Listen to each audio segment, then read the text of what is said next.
contrast CT of the patient who is presented with right lower quadrant abdominal pain and nausea and vomiting was performed. This is the axial weighted CT image. This is the coronal image. And looking closely, we see there's these dilated loops of small bowel in the right lower quadrant of the abdomen.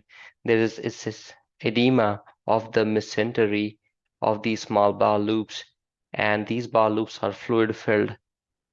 Looking the same bowel loops on axial images, we see there is mesenteric edema with trace amount of interloop fluid with these mildly dilated loops of small bowel in the right lower quadrant of the abdomen.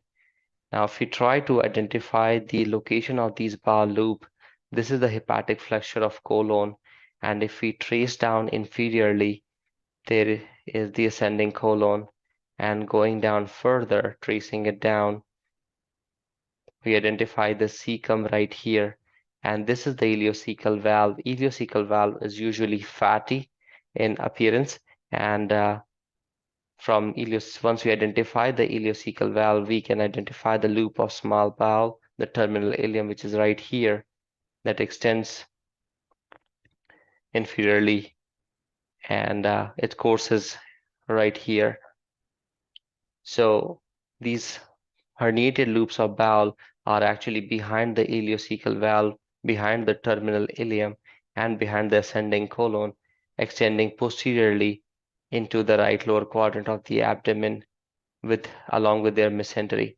And looks like there is this transition point where after the herniation, the mesentery shows edema likely secondary to congestion caused by local mass effect at the site of herniation behind the cecum and the terminal ileum. If we look for these same findings on axial images, there is these loops of small bowel and there is mesenteric edema. And here we can see a clear transition point where the mesentery is extending into the space behind the cecum, and there is edema of the mesentery lateral to the herniation. Medially, the mesentery is normal, and the cecum can be traced up here. And if we go down, cecum goes down and communicates with the terminal ileum right there, and then that's the small bowel, that's the terminal ileum, that's the ileocecal valve communicating with the terminal ileum, which is right here, and we can trace down terminal ileum going down here. So clearly this loop of small bowel is herniated behind the cecum, consistent with a retrocecal internal hernia. And in this particular case, as we can see, there is mesenteric congestion and dilated loops of bowel with trace amount of interloop fluid, which can be seen right here.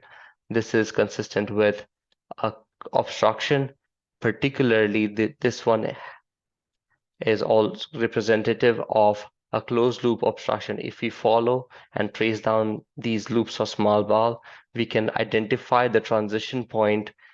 Like there's this beaking right here, and right distal to the beaking, these loops of bowel which are extending are decompressed. And then there is another transition point which is next to this transition point. Again, there is this dilated loop of bowel that shows beaking, and the bowel subsequently is mildly dilated. So in a closed loop obstruction, it's important to identify these transition points, and one of these transition points will lead to the efferent limb. So this particular loop of bowel next to the transition point, which appears mildly dilated, is the efferent limb, and the other loop of bowel, which is adjacent to the transition point and is not dilated, is the efferent limb. In this particular patient, there is no evidence of pneumatosis. However, the small bowel is obstructed secondary to the herniation.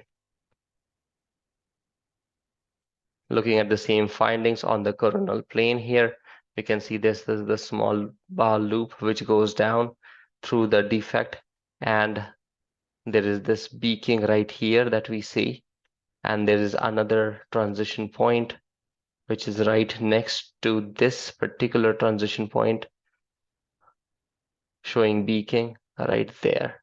This one is the second transition point. So this is a small bowel obstruction secondary to retrocecal hernia.